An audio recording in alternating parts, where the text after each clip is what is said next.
Hi, this is Dr. Will Lane with LifeFuse. I want to introduce you further today to HeartMath. Specifically, the actual technology called the M-Wave that can be used to help your body get trained to be in coherence more often. So this is actually what it looks like, and there's two different options. One is a desktop option, which would look like this on your computer screen, and the other is a portable option over here, kind of like the old Walkmans, about that same size. And for both of these, you get plugged in to the devices through a little plug that attaches to your earlobe. And from that, the computer can then read your heart rate.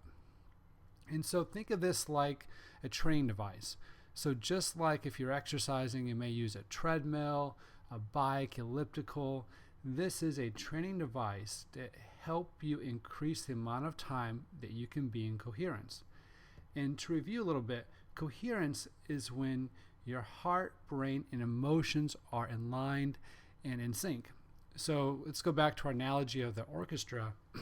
When everything is aligned, all the instruments in the orchestra, all the people playing them are reading the same music, playing in tune, playing in the same scale, and it just sounds wonderful. But when you're not in coherence, it's when all those people in the orchestra put on kind of a visor and earplugs, and they can't read the music, they can't see the conductor, they can't hear what the person next to them is playing, and so everyone is out of sync, and instead of making beautiful music, it just sounds like noise. And so we want your body to be like the symphony playing in synchrony where it sounds wonderful. And to do that, just like you have to train in a sport or you have to work on your nutrition, we need to spend time training our body to be in that state of alignment. And this is a device that can assist in that. So how does it do it? It actually measures the type of heart rate variability. And heart rate variability describes how your heart rate changes from beat to beat. So when you look at your heart rate on a monitor, it may look the same to you, but that interval between each heartbeat is constantly changing. So the question is, how much is it changing and what is the pattern of that change? Because certain patterns of that heart rate variability or change are associated with healthy states and others are not. So then the obvious question is, how do I create the best heart rate variability? And what they have found through the research at HeartMath is it's optimal if you can learn how to pair positive emotions, specifically love, caring, or gratitude, with relaxation. For instance, taking deep breaths. And although you don't have to be relaxed to be in that coherence, in the training period, I think it's important because we often are living our life in a fight or flight mode, and that's just our default setting. And so to be able to optimally retrain our body to be in coherence, it's important to get relaxed so we leave that fight or flight mode, learn how to bring in positive emotions, and then we can really have a lot of efficacy in retraining our autonomic nervous system. So this is an example of a screen of someone who has used the M-Wave technology. And when you see this pattern here, it's very regular, it's very jagged, and this would be associated with what's called low coherence. So this is more of a fight or flight state. And now you see how the pattern changes, and it looks like a sinus wave, up and down, smooth. This is a very predictable pattern, and this is what it looks like when your body is in coherence. And so the computer, the M-Wave technology, will actually score it down here. And so that's how you get numbers where the computer can quantify what percentage of time you're in this state of coherence and what percentage of the time you're not. And the blue color is okay coherence, but not as good as the green. So that's how you get a numerical display that you can follow over time. And I like that. Just like you want numbers sometimes to follow your cholesterol or your blood sugar, your weight, this gives you something objective to follow something subjective like your emotional state. I wanted to draw your attention over here to the challenge level. There are actually 4 different challenge levels. Low is the beginning level, then there's a medium, high, and highest. And each successive level, it's harder to get into this green coherence. And that means you can keep working at your own skill level and advance over time, which is, I think, a great way to improve your coherence as you're doing your training. And what you'll find is when you get to the third and fourth stage, and you can be completely relaxed, almost in a meditative state, but the computer is not going to read you as being in coherence unless you're really feeling a positive emotion, such as love or gratitude. And that really becomes a critical factor when you're in that third or fourth level to get that coherence. And that's, I think, a really important part of the training. So through the HeartMath research, they found that when you're in this coherence, they've actually located an area of the brain called the thalamus that works much better when you're in coherence, and it allows the brain to send signals out to other areas of the brain to function optimally. And I just found that really interesting that they've pinpointed exact locations where this state of coherence specifically inhibits better cortical activity. So let's actually do a really brief M-Wave demo, and I'll hook myself up, and this will just be for a couple of minutes, about 2 minutes or so you can see what it would look like doing the demo.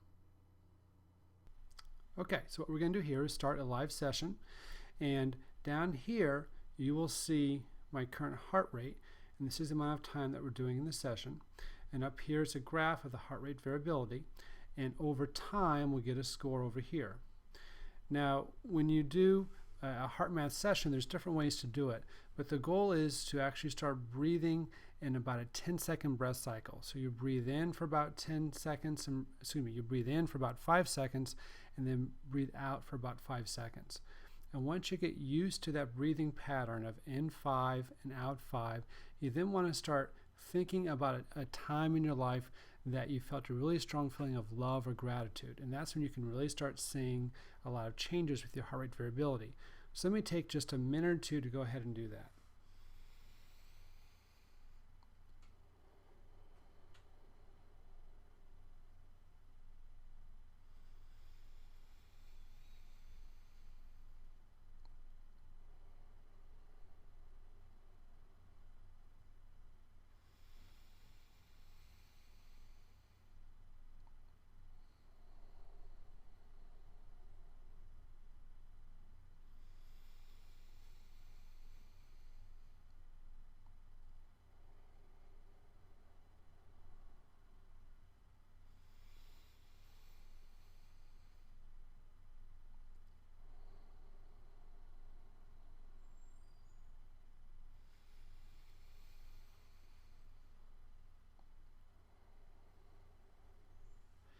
So for the sake of time, I'm going to stop it. But you can see there was a change in my heart rate variability from where I started to where I ended. And not only was I going into the 10-second breath cycle, but I was really focusing on feeling a really loving emotion towards my sons. And when I did that, you can see that the amplitude of this curve really went up and the pattern became very regular, and that's when my score improved from red to blue to really going into the green at the end.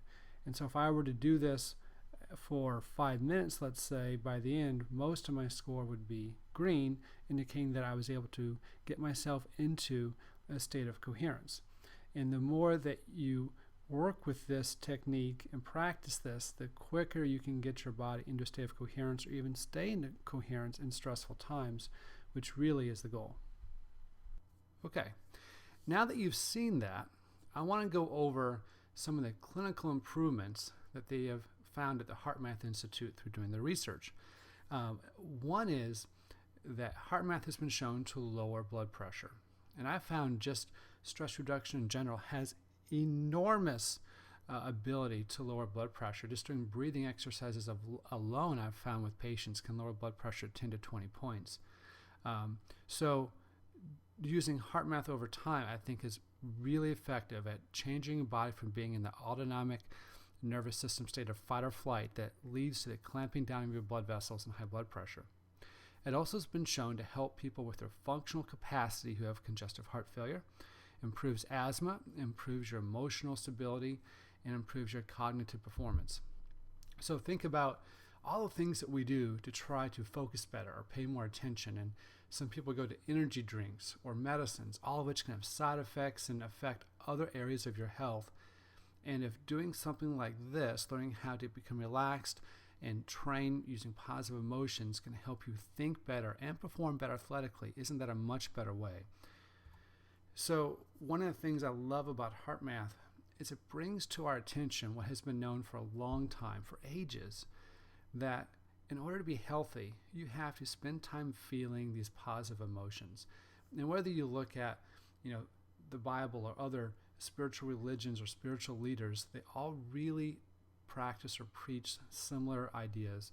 And I think in our fast-paced life, we often are so busy going from one crisis to the next that we forget about feeling the love or gratitude that is there in our life, but we just don't allow ourselves to feel it. And that's what we have to spend time doing. And when you learn to pair relaxation with these emotions, you have such a powerful healing tool for your body that I think the possible potential outcomes are unlimited for your health. One of the things I like about HeartMath, when I learned about it in my fellowship, is that to me it fits our culture. And other cultures have incorporated aspects into their lifestyle to help with their emotional balance, such as Tai Chi or yoga or acupuncture or breathing exercises. And those can be great, and I've enjoyed sharing a lot of those with you through LifeViews. But one thing that I liked about HeartMath is it has a lot of things I think speak to Americans, and that it's science-based, it's based on research, it's visual. We're used to playing video games or seeing things on a screen, and so you take something again that's nebulous and touchy-feely, and now you can visualize it and makes it much easier. There's measurable results that can be followed over time. If you're investing your time in something, you want to make sure that it's making a difference. That's why in LifeViews we have the health tracker, so you can see differences over time. And so it's hard with emotional wellness to quantify that, and this allows you to do so. It's time efficient. Let's face it, we all have a lot of things we're trying to do. If we have families, we're really busy with multiple schedules, and to go meditate for an hour isn't always realistic. But this is something in just 5 minutes a day I have found personally and then professionally working with people can have a huge impact on improving your emotional wellness. And the M-Wave device itself is portable. It's something you can have with you in the car while you're waiting for your kids to come out of practice, or for just 5 minutes at lunch you can do. It's something that you can take with you and incorporate easily into your daily schedule. This is how you actually track your progress with M-Wave technology over time. And you'll notice each date, it gives you a bar graph that tells you the amount that you were in red, which is non-coherence, blue, which is okay coherence, and green, which is good coherence. And your heart rate is mapped up here. So every time you use the device, you'll be able to see how you're doing and track your progress. And the number of stars down here is what level you're on. So in time, you can see how well you do in the second level, third level, so on and so forth. So how do I use the HeartMath? I actually like to connect to my M-Wave device for about 5 minutes in the morning before I start work at my clinic.